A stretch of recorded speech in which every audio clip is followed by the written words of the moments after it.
Good day. For today's podcast, we will dive into the sin number 3 of the God Stealer.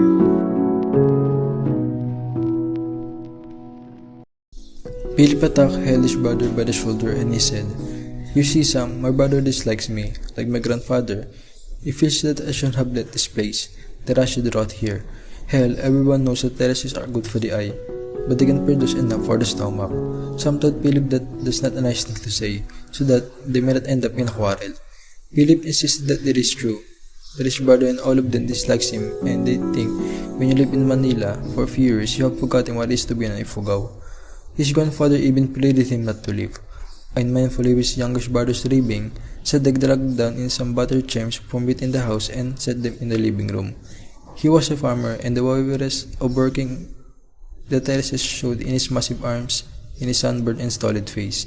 His wife was an ifugao like him, with high cheekbones and firm, dumpy legs, came out and served them Coca-Cola.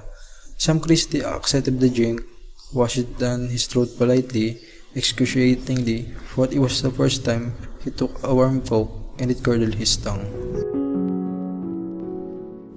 Sadek said, "Grandfather had a high fever and we all thought the end was near. I didn't want to bother you, but he said you should come. He is no longer angry with you for leaving. He has forgiven you. There's nothing to forgive, my brother," Philip Latak said. "But if he wants to, he can show his forgiveness by opening his wine jar. Is he drinking still?" Their grandfather's not drinking wine anymore, but since Philip came home, surely he will drink again. Philip's nephew and nieces came, with their feet caked with mud and disproportionate body figure. He bent down and thrust a fistful of candy at them, but they seemed to be shy towards him. They hedged closer to one another, their brows, their simple faces empty of recognition of that simple spark that would tell him, if pig, that he belonged here. He spoke in the native language, but that did not help either. The children held their scrawny hands behind them and stepped back until their backs were pressed against the wall. "Hell, you are all my relatives, aren't you?" he asked. He asked Sam to do the same. Maybe they like him better. His open palm overflowing with sweet, Sam strode to the oldest, to Philip's namesake, and toasted to youngster black matted hair. He knelt. He pinched the cheek of the dirty child next to the oldest and placed a candy in his small hand. In another moment, it was all noise, the children scrambling all over a young American and about to the floor, where the candy had spilled. Philip Latak watched them, and above the happy sounds, the squealed children, Sadek said, You see now that we are all relatives. You don't know? You speak your tongue. You have our blood, but you have the stranger nevertheless." Philip stood by the door and saw his grandfather's house. "Well, he will recognize and I won't be a stranger to him. Come." Philip Latak turned to his friend. "Let us see the old man." They toed up the greasy hill before going up the slender rungs of the old house Philip Latak called his grandfather twice. Sam Christie waited for an invitation for him to come up, but he heard Philip speaking in his native tongue, and there was also a cracked, old voice, high-pitched with excitement and pleasure. The pleasant sound of homecoming made him smile. After a while, he heard the old being angry.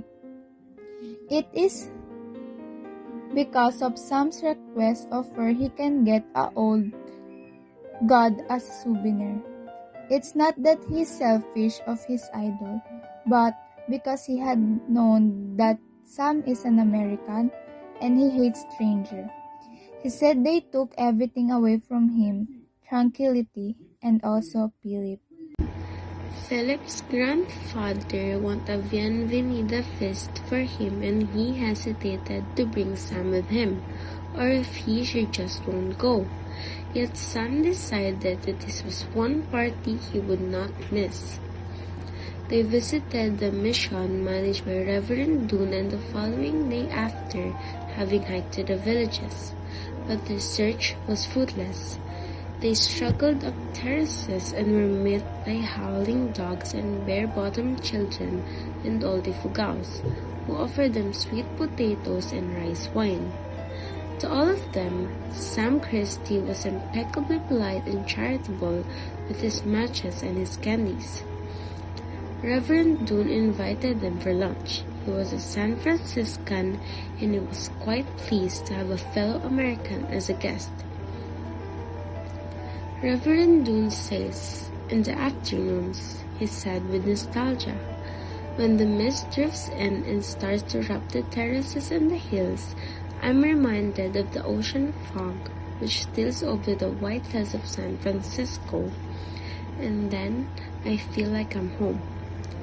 They had finished lunch and were in the living room of the mission, sipping coffee while Philip Latak was in the kitchen, where he had gone to joke with old friends. Sam's knowledge of San Francisco was limited to a drizzly afternoon at the airport, an iron cold rain, and a nasty wind that crept under the top coat, climbing and gripping, and he kept quiet while Reverend Dune reminisced. And I am your host, Rawan Cutay, along with Edrianna Balabis, Allyson Faustino, Kristine Garcia, Randee Curioso, and Ivan Mananquil. This is Group 3. Until next time.